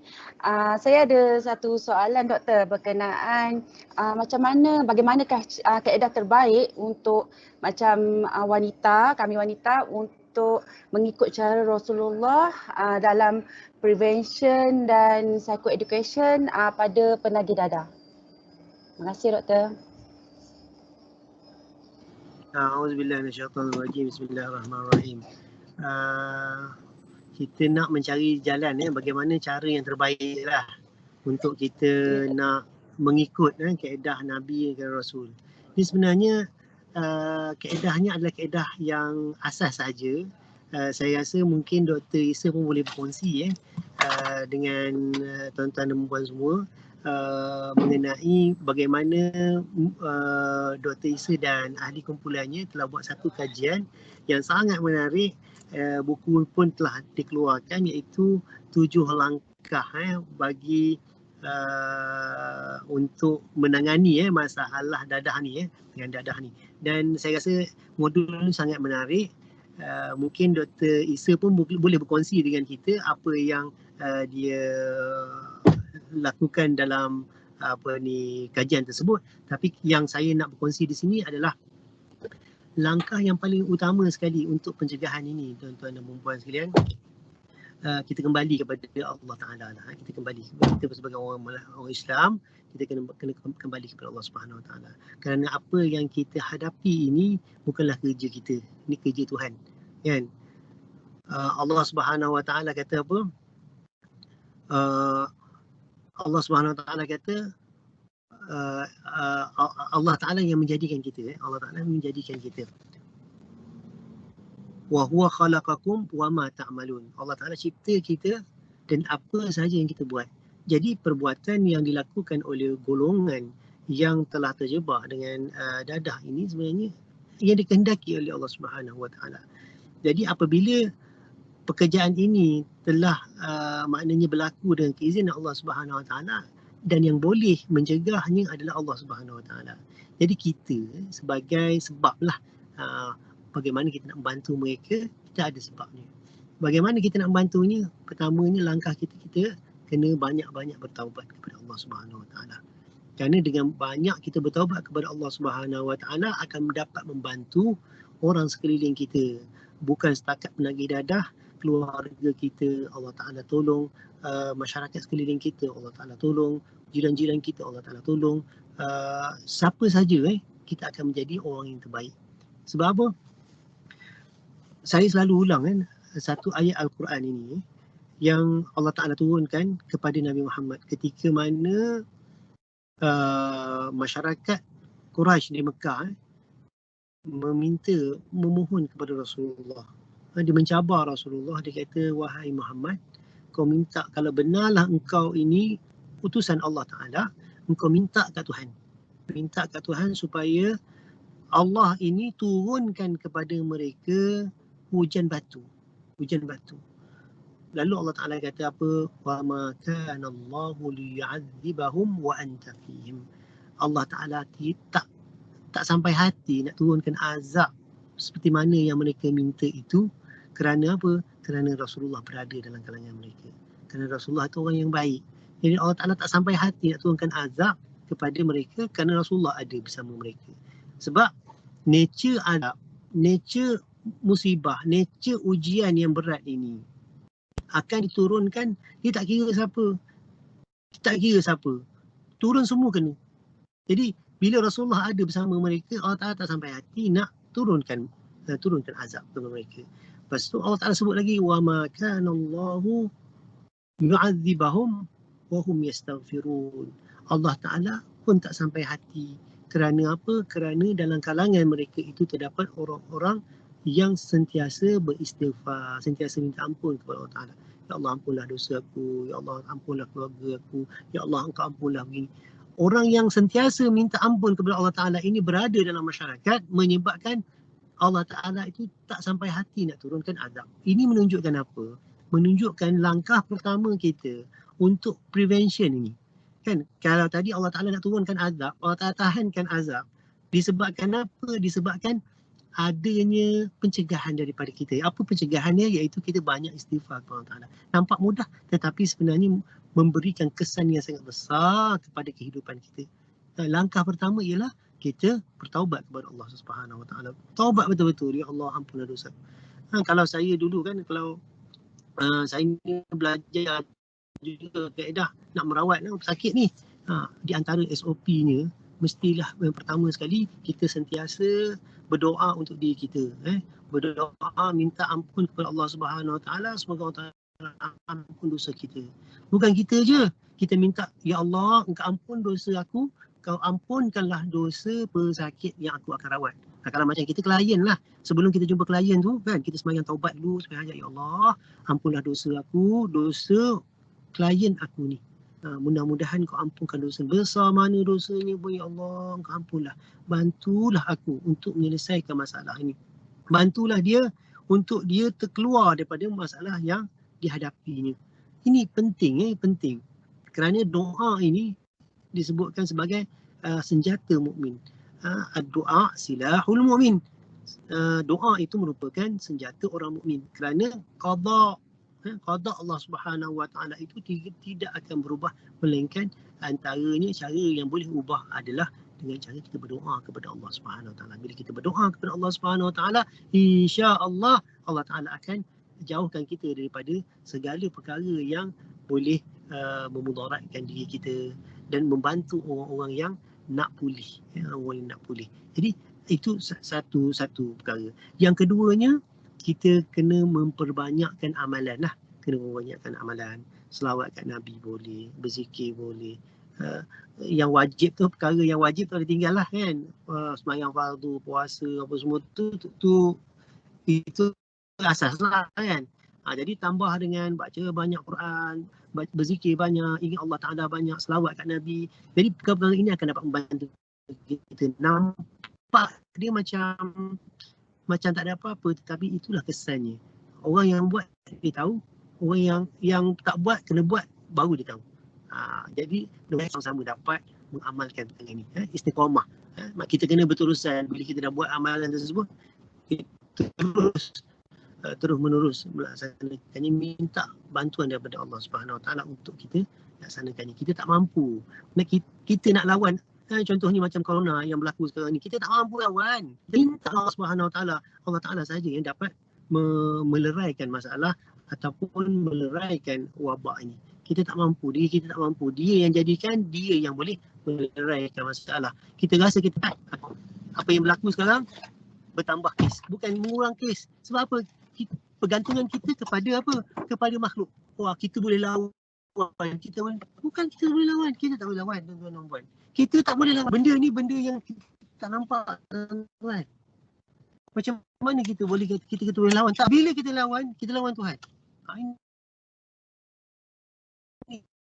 Ini yang menyebabkan ni. Selama aku tak mampu, ya Allah, Engkau datangkan kami ujian seumpama ini, benda itu balik. Jadi kita rasakan diri kita lemah. Barulah Allah Ta'ala bantu kita. Sekurang-kurangnya sekarang ni kita kembali kepada Allah Subhanahu Wa Taala. Orang lain tak nak kembali, tak apalah. Orang lain belum sampai masa dia. Kita yang tahu ni, kita gunakan, kita kembali kepada Allah Subhanahu Wa Taala. Saya rasa terjawab kot sikit sebanyak kepada persoalan daripada Puan Wahidah tadi. Okey, Doktor. Okey, ada soalan daripada penonton tu. Saya bacakan, Doktor. Ya, sila. Okey, ada soalan kawan kita ni, rakan kita ni, dia tanya bagaimana kita nak membendung masyarakat daripada terlibat dengan, contohnya dia sebut ni kita dah buat rawatan psikospiritual, tapi ada juga di kalangan penagih ni dia kembali menagih ataupun relapse. Sebenarnya macam mana kita nak memperkukuhkan keyakinan mereka ni supaya mereka tidak relapse kembali ataupun kembali menagih tu, Doktor? Dan sebelum saya baca soalan yang seterusnya, takut terlupa tu. Dan okey, saya difahamkan Doktor ni antara pakar spesialis untuk isu-isu mistik ni, Doktor. Ada soalan daripada FB live kita yang mengatakan, yang bertanya tentang masalah mental ni, adakah itu turut melibatkan gangguan makhluk-makhluk yang kita tak nampak ni, Doktor? Itu dua soalan daripada penonton. Doktor boleh jawab mana-mana dulu? Silakan. Saya jawab yang pertama dulu ya. Yang berkaitan dengan relapse tadi. Kan, kenapa orang yang dah kita rawat dia masih lagi kembali kepada ketagihan, kembali kepada perbuatan yang lama. Saya rasa kajian telah dibuat berkaitan dengan perkara ini, dan memang perkara ini berlaku dan berulang kali berlaku.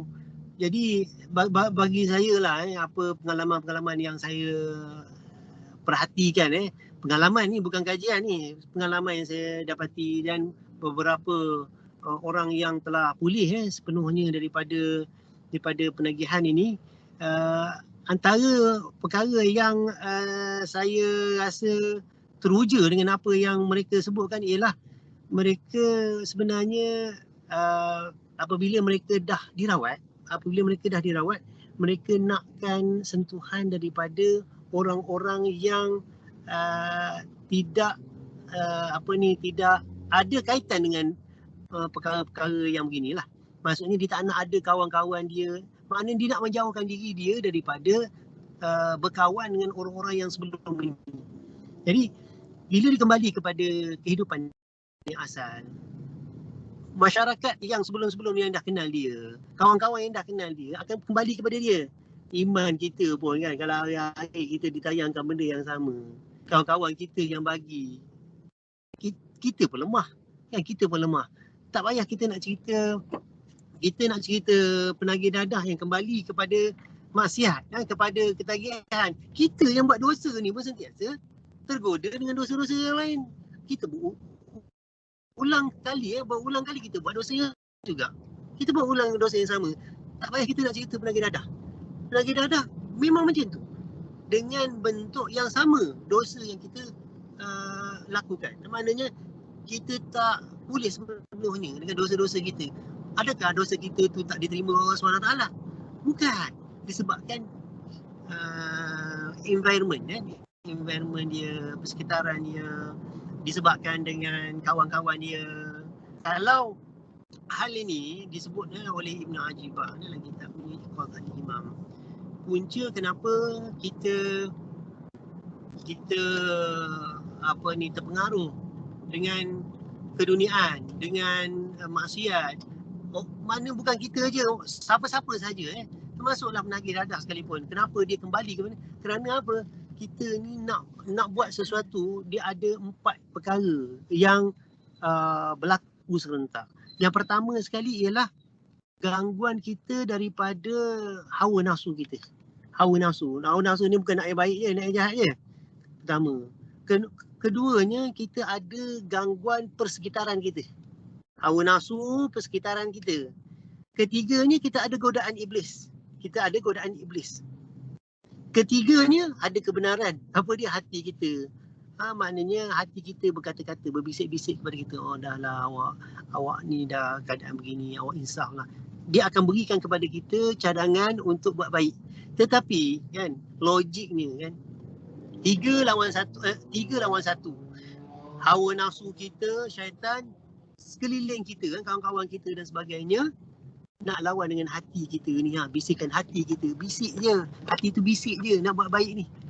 Menang ke kita? Tak akan menang, tuan-tuan dan puan. Sampai bila pun kita akan menang. Sebab itulah kita diajar oleh Nabi SAW supaya minta kepada Allah SWT untuk kita dipelihara. Allahumma a'inni ala zikrika wa syukri ni'matika wa husni ibadatik. Ya Allah, Engkau bantulah aku. Ya Allah, Engkau bantulah aku untuk aku terus menerus beribadat kepadamu, mensyukuri nikmatmu, minta bantuan daripada Allah Ta'ala. Kita tak mampu, kita lemah. Kalau kita rasa kita hebat, sebab itu kita tak berjaya. Kerana orang yang lemah inilah yang berjaya di sisi Allah Subhanahu Wa Ta'ala. Lemah di sisi Allah, bukan lemah, alah aku ni lemah lah. Tak, itu lemah lain. Ni lemah ni maksudnya kita tak ada daya upaya untuk melakukan perbuatan melainkan dengan izin Allah Ta'ala. Dia begitu. Jadi kesimpulannya relapse ini dia berlaku disebabkan ada gangguan-gangguan yang kita sebutkan tadi. Disebabkan persekitaran, hawa nafsunya, kawan-kawannya, dan juga godaan syaitan. Godaan syaitan kan. Jadi saya rasa terjawab kot soalan ni. Okey, itu saja. Boleh jawab saya rasa boleh. Okey, satu lagi yang berkaitan dengan gangguan mental tadi, ada terkait dengan makhluk halus. Gangguan mental ni boleh kita bahagikan kepada dua lah. Yang betul-betul sakit mental lah, gila dan sebagainya, ataupun sakit jiwa. Satu lagi ada mental daripada gangguan iblis dan syaitan. Gangguan-gangguan ni boleh kita kenal pasti dengan beberapa kaedah. Di antaranya kalau orang yang berpenyakit mental, maksudnya tekanan jiwa, sakit jiwa ni, dia biasanya dia mempunyai simptom-simptom yang tertentu. Di antaranya ialah tak tidur malam lebih daripada 3 hari. 3 hari, melebihi 3 hari tak tidur malam, kemudian dia akan selalu mengulang-ulangkan perkara yang dihadapinya. Nanti saya beri contoh. Dan ketiganya, dia akan agresif secara mendadak. Tiba-tiba je, dia baling pinggan lah, dia baling phone lah, dia apa saja yang ada kat dia, baling kursi dan sebagainya, dia bisa mendadak. Ada satu kisah sebagai satu contoh, seorang yang sakit mental, sakit jiwa, seorang perempuan ni, dia sakit mental macam mana, berlaku pada seorang ustaz ni. Dia cerita kat saya balik,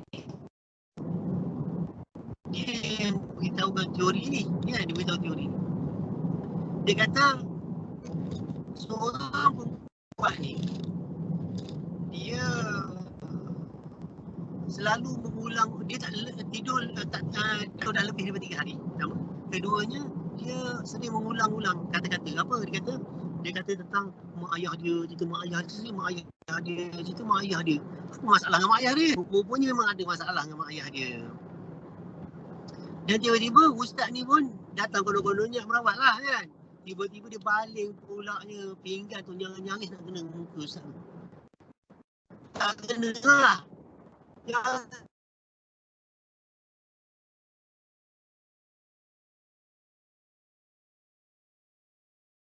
Tekanan dia sejak mak ayah dia pinjam duit dia buat untuk baiki rumah.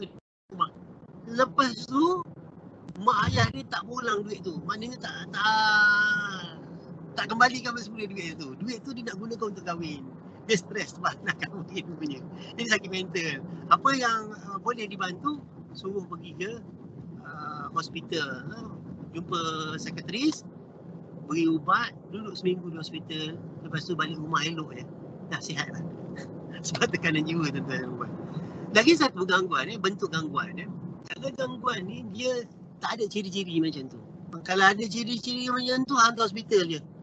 Hantar hospital je. Kalau ada gangguan, dia itu boleh kita cek kalau dalam ada kaedah-kaedah tertentu lah.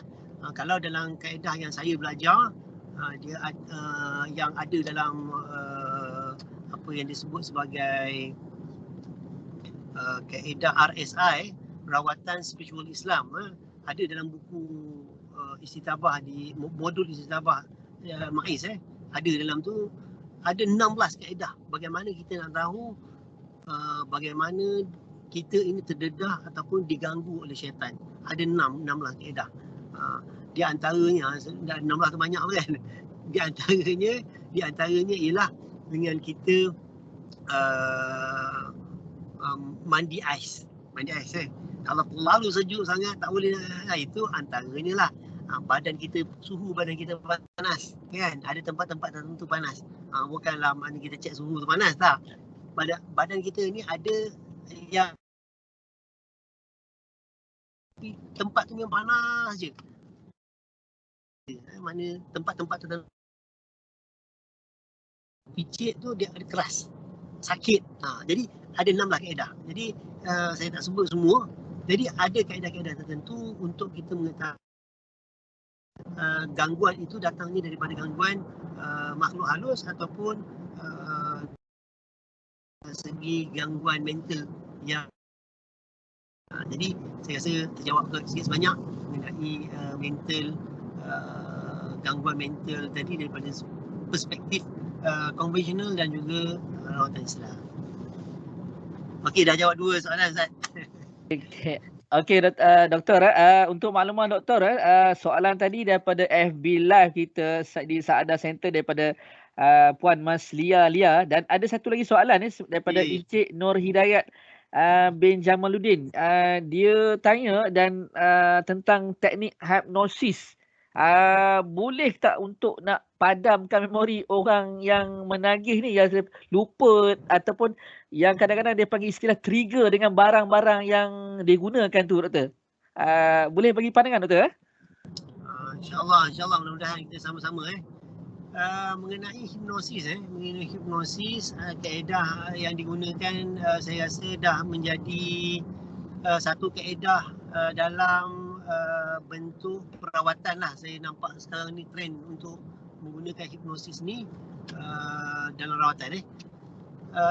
Dalam Islam kaedah ni, saya sebut Islam lah, saya tak nak kaitkan dengan hipnosis ke apa, tapi saya tahulah bentuk hipnosis tu macam mana kaedahnya, dan kawan saya pun pernah tunjukkan saya bagaimana dia melakukan hipnosis tersebut.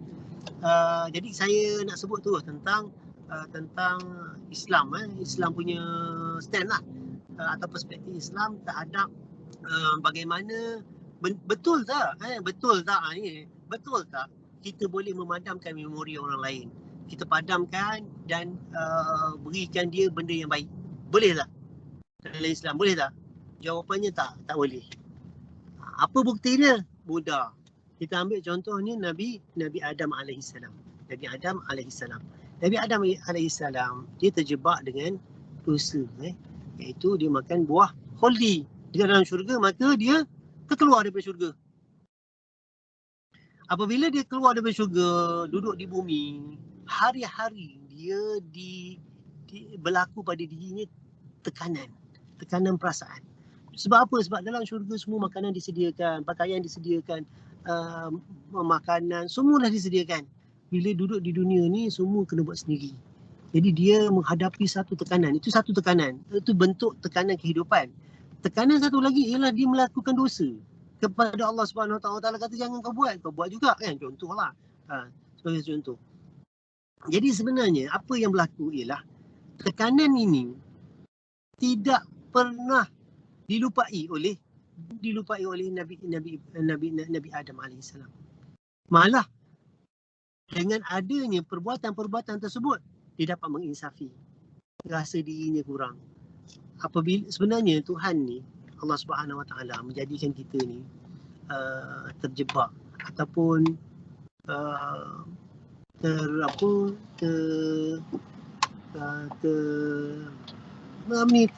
terjebak melakukan dosa-dosa, kan, terjebak melakukan perkara-perkara yang tak sepatutnya.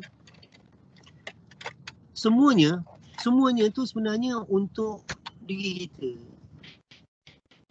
supaya kita ni dapat muhasabah, dapat dapat merasakan bahawa diri kita ni lemah. Kita lemah dengan Allah Taala. Kita lemah. Bila kita lemah dengan Tuhan, kita kena kembali kepada Tuhan. Tuhan nak kita macam tu. Memang Tuhan sengaja jadikan kita ni lemah berhadapan dengan dia. Jadi bila kita lemah, kita kembali kepada dia. Dia suka kita kembali kepada dia, bertaubat kepada dia. Jadi dengan cara itulah yang kita boleh kembali dengan dia dengan cara yang mudah. Jadi untuk relapse ni dalam Islam tak ada. Dalam Islam tak ada lah. Saya nak ceritakan dalam konteks Islam, relapse ataupun bukan relapse, apa dipanggil apa? Memadamkan ni dipanggil apa? Di hipnosis tak? Ada apa doktor? Hipnosis. Hipnosis ni untuk memadamkan memori ni dalam Islam tak ada dibincangkan secara yang dibincangkan dalam hipnosis tersebut. Tak ada, memang tak ada. Maknanya apa yang berlaku tu sebenarnya bagus untuk diri kita, muhasabah diri kita. Untuk kita kembali kepada Tuhan, rasa kita ni lemah, kita buat yang terbaik. Kita counter back lah dosa-dosa kita yang kita dah buat, supaya kita teruskan kehidupan kita ni dengan cara yang lebih baik. Bila kita ingat dosa kita akan buat lebih baik. Kan? Kesalahan yang kita buat bukanlah akan menjadikan kita ni step back, kan? Dipanggil apa? Kita patah balik ke belakang, tak. Tapi kita teruskan ke depan, maju ke depan. Jadi Islam mengajar kita macam tu. Saya rasa terjawab kot. Saya tak nak jawab hipnosis sebab saya bukan bidang hipnosis ni. Kan, saya nak jawab dalam konteks Islam tak ada macam tu. Masya-Allah, masya-Allah. Okey doktor. Okey doktor, saya nak war-warkan sekali lagi pada penonton-penonton, rakan-rakan di Sepada dalam Microsoft Team. Kalau ada soalan, ada suatu soalan daripada Cik Hadis daripada Raup ni. Silakan Cik Hadis untuk bertanya. Ya. Silakan.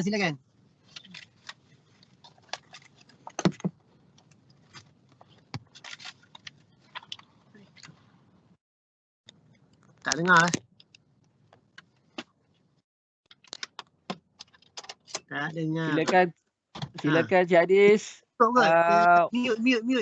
Mute. Okey. Saya ni sambil jalan boleh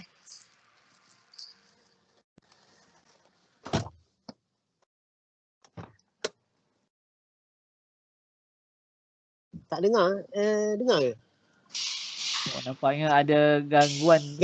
Apa doktor daripada doktor Cik Hadis. Ya. Okey, tak apa, kalau tak dapat Cik Hadis boleh type kalau dapat type soalan kalau nak bertanya. Okey. Masalah ni lah.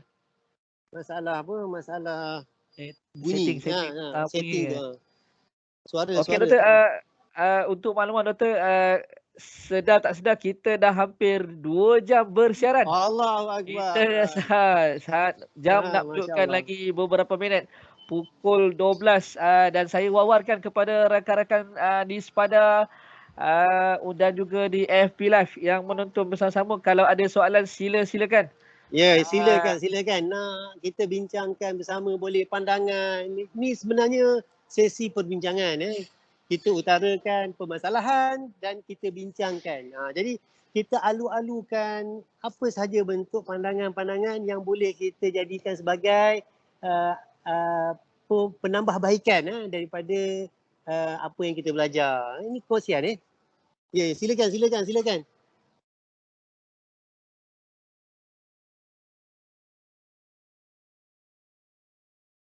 Doktor, saya teringat bila doktor sebut macam tadi, saya terbaca satu perkongsian, ada klien saya, dia ada cerita satu tempat di Kedah, tapi yang buat teknik hipnosis ni dia tak katalah teknosis, cuma dia menggunakan ayat-ayat ruqyah untuk merawat pesakit yang terlibatkan dadah ni lah, supaya dia lupa tadi tu. Komen sikit Ustaz, apa doktor? Macam mana menggunakan ayat ruqyah untuk melupakan apa yang dia buat? Dadah dia yang maksud rawatan kepada dadah lah, dia klien ni cerita dengan saya lah. Boleh doktor komen sikit? Mungkin saya boleh bagi komentar sikit lah berkaitan dengan perkara ni. Ruqyah ni sebenarnya mungkin ada yang saya rasa yang apa yang disebutkan untuk menghilangkan apa yang dia lalui itu, saya rasa bukan maksud menghilangkan apa yang dia lalui, dia suruh melupakan. Maksudnya jangan ingat lagi lah apa yang dah dibuat supaya dia boleh move on. Kalau dia ingat apa yang dia buat tu, dia akan rasa down kan, dia tak akan nak pergi ke depan. Jadi dengan cara itu dia psikologi ni dia suruh orang tu suruh pandang ke depan lah. Pandang ke depan supaya dia boleh teruskan kehidupan. Dia untuk menghilangkan memori ni tak akan berlaku lah. Tak akan berlaku. Macam mana? Kalau dia boleh betul-betul menghilangkan memori, kalau betul-betul dia boleh menghilangkan memori, maksudnya itu satu perkara yang luar biasa. Perkara luar biasa ni ada dua saja. Ni kalau cerita pasal perkara yang luar biasa lah. Macam mana kita nak memadamkan kita punya memori kan? Mustahil. Kalau boleh memadamkan memori kita, itu menunjukkan maknanya ada masalah besar pada kita, iaitu kita telah mencabar kejadian semula jadi, maknanya kejadian alam ni. Maknanya perkara yang berlaku itu adalah perkara yang luar biasa. Perkara luar biasa ada dua. Pertamanya dia berbentuk mukjizat ataupun karamah, ataupun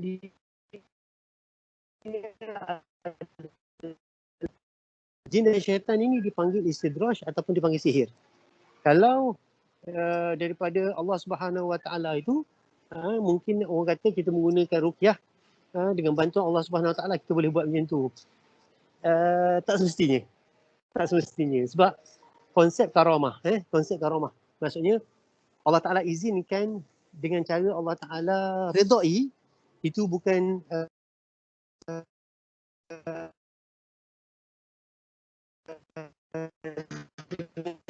cara yang mudah. Dia mesti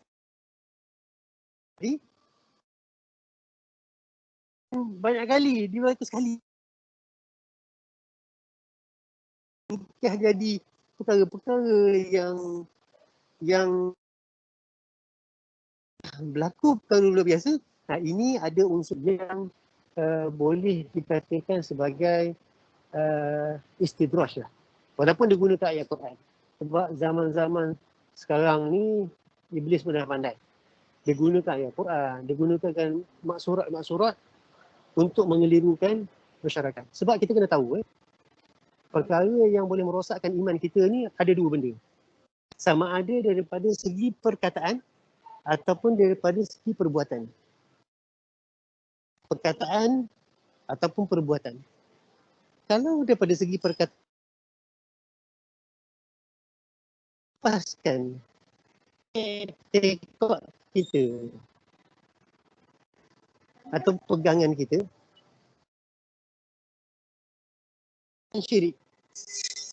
Perkara-perkara itulah yang akan mendorong kepada ataupun mengundang iblis dan syaitan untuk dijadikan rakan kongsi yang membantu dia untuk meneruskan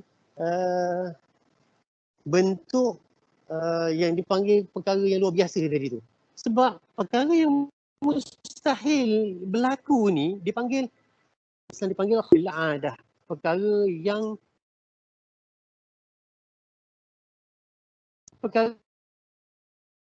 luar daripada kebiasaan. Contoh orang yang orang buat magic tu kan, orang buat magic, dia buat magic itu kan bantuan daripada iblis dan syaitan. Tetapi yang menjadi kekeliruan kepada kita ialah orang menggunakan ayat Al-Quran, orang menggunakan benda-benda yang berkaitan dengan Quran ini dijadikan sebagai satu satu seolah-olah ni macam satu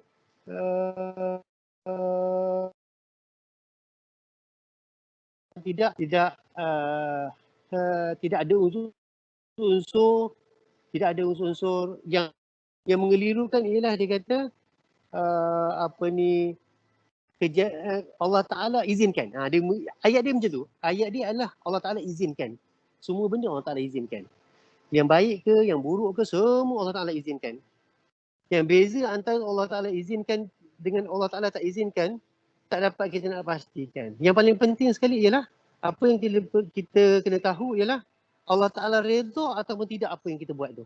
Jadi perbuatan ataupun perkataan yang kita lakukan itu kemungkinan ada perkara yang boleh merosakkan hubungan kita dengan Allah Subhanahu Wa Taala. Itu yang sangat bahayalah. Ini cerita berkaitan dengan akidah itu cerita topik lain tu. Tapi yang berkaitan dengan hipnosis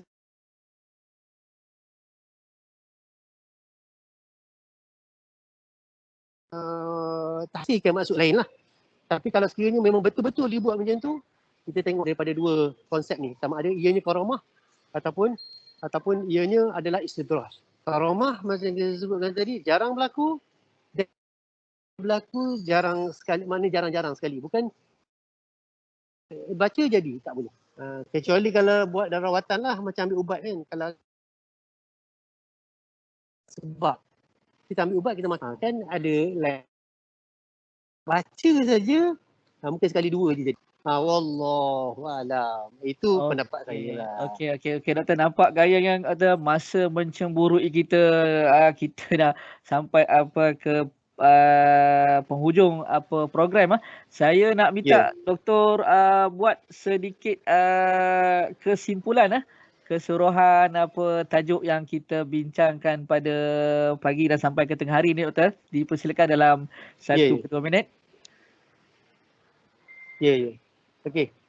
Jadi apa yang kita dapat simpulkan daripada perbincangan kita, daripada persoalan kita berkaitan dengan prevention ni mengenai pencegahan ini.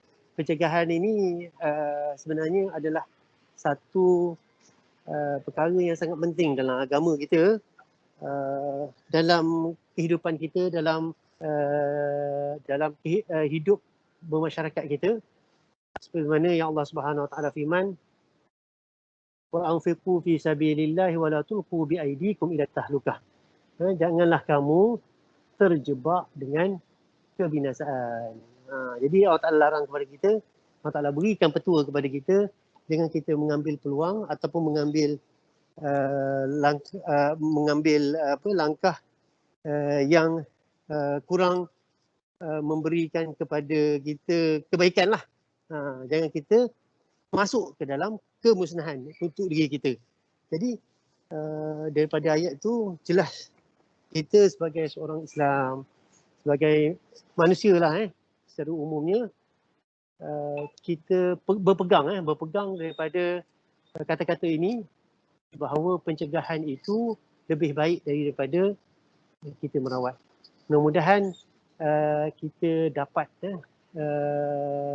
penghayatan ataupun dapat sedikit sebanyak daripada apa yang kita kongsikan ini untuk menjadi landasan kehidupan kita, untuk memberikan pengetahuan kepada kita, untuk kita langkah ke hadapan lagi, untuk kita lebih faham konsep yang dikatakan konsep berkaitan dengan pencegahan daripada perspektif Islam. Okey, itu sahaja yang saya dapat kongsi bersama dengan tuan-tuan dan puan.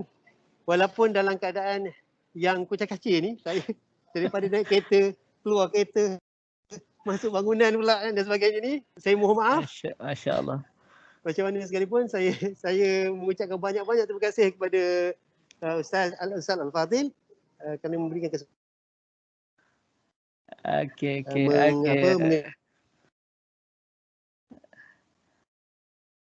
Penegahan dadah ni. Okey doktor, terima kasih kembali daripada pihak saya lah. Okey, jadi kita dah sampai ke penghujung program ya. Sebelum tu untuk makluman sedikit kelang kepada rakan-rakan yang belum lagi mengisi borang kehadiran untuk mendapatkan sijil, silalah berbuat demikian.